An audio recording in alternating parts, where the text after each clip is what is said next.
Grabe yung Austin Reeves effect ngayon sa Lakers mga pare ko. Grabe yung hype nitong si LeBron sa ginawa na to ni Luka Doncic. Ang problema, inabot naman ng injury ngayon. Lumipad na naman itong si Lolo Bron nyo mga pare ko. Parang slam dunk party yung nangyari sa game na to kontra Philadelphia.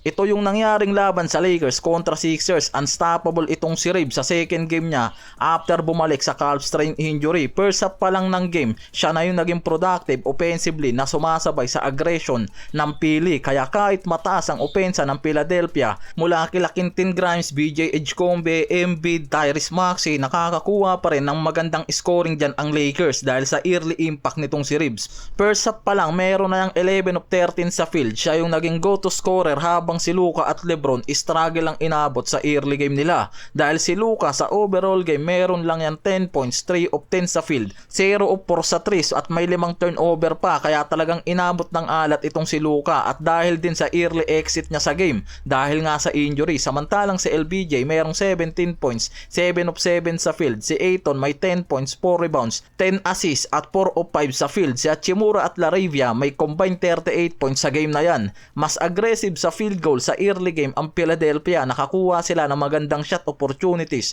at nakadepende yung mga to sa scoring efficiency ni Embiid at Maxey dyan, pati na rin sa secondary scoring mula sa bench kila Barlow at Oubre Jr. Solid na ball movement nila at nakaka-pressure talaga para sa defense ng Lakers, lalo na sa transition plays at steals. Merong 9 turnovers ang Lakers sa game na yan at isa lang ang turnover na nagawa dyan ng Philly, kaya mas naging aggressive talaga sa early itong depensa ng Philadelphia.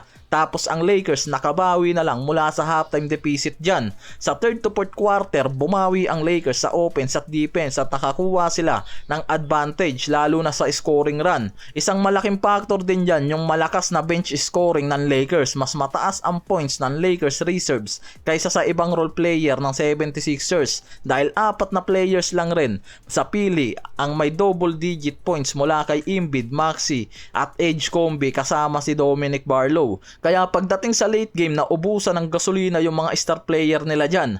Ang Lakers merong 46% sa field samantalang 47% naman sa pili. May 3-point efficiency ang Lakers na mataas sa game na to mula sa 20% samantalang 10% lang sa 3 ang nagawa dyan ng 76ers. Mas naging dominant din dyan sa interior ang Lakers mula sa 17 rebounds sa game, kaya kahit nanguna ang 76ers sa early na turn around dyan ng Lakers sa scoring at defense sa late game para isil yung panalo nila. Si Reeves yung nagbigay talaga ng malaking impact dyan sa team offense ng Lakers mula sa 35 points, 12 of 17 sa shooting efficiency. Kaya nakakuha ang Lakers ng malakas na scoring run sa second half pa lang at malaking factor yung paglabas ni Austin Reeves bilang top scorer at go-to scorer guy habang si Luka nag-exit sa early dahil sa injury nga. Kaya si Reeves talaga ang sumalo ng scoring offense ng Lakers nang walang Luka Doncic. Kaya talagang litaw na litaw yung pagiging effective dyan ni Reeves sa team offense nila, lalo nga raw kung wala talagang Luka Doncic sa lineup. At dito lumilitaw kung gaano talaga kalaki at importante itong si Reeves sa lineup nila mula sa starting.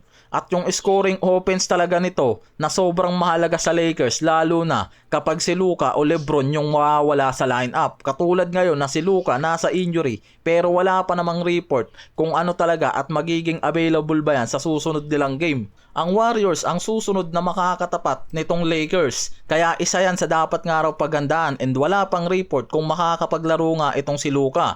Pero ang maganda dyan, after ng injury kasi nitong si Luka, sakto yung pagbabalik nitong si Austin Reeves. Kaya kahit na mabawasan pa yung scoring output ng Lakers sa pagkakawala nitong si Luka, nandyan si Austin Reeves para nga sumalo at maging primary scoring habang walang Luka Doncic. Yan yung nakikita dyan na pwedeng pumabor sa Lakers kahit walang Luka.